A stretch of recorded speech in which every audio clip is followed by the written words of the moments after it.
2.5 ವರ್ಷ ಆದ್ಮೇಲೆ ಬಿಟ್ಕೊಡ್ಬೇಕಾಗಿತ್ತು, ಬಿಟ್ಕೊಟ್ಟಿಲ್ಲ ಅಂತ ಅವರು, ಇವರು ನಾನೇ ಸಿಎಂ ಅಂತ ಇವರು.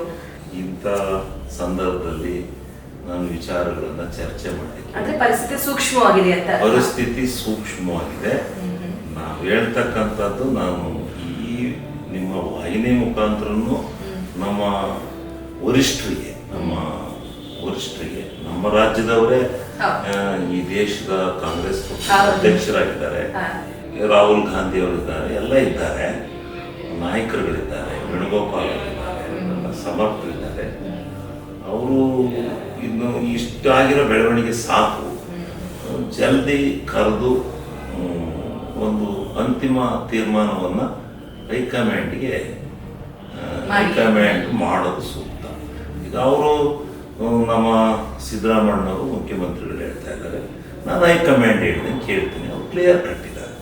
ಹೈಕಮಾಂಡ್ ಹೇಳಬೇಕಷ್ಟೆ. ಹೈಕಮಾಂಡ್ ಯಾವನ್ನಾರು ಹೇಳಬೇಕು, ಇಲ್ಲ ಮುಂದುವರಿ ಅಂತ ಹೇಳಬೇಕು, ಇಲ್ಲಪ್ಪ ಮುಂದೆ ಬಿಡು ಅವರು ಬೇರೆ ಸ್ಥಾನ ಕೊಡಿ ಅಂತ ಹೇಳಬೇಕು.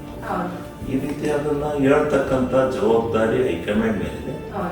ಬಹುಶಃ ಹೈಕಮಾಂಡ್ನವರು ಈ ಸೆಷನ್ ಆದ್ಮೇಲೆ ತೀರ್ಮಾನಕ್ಕೆ ಬರ್ತಾರೆ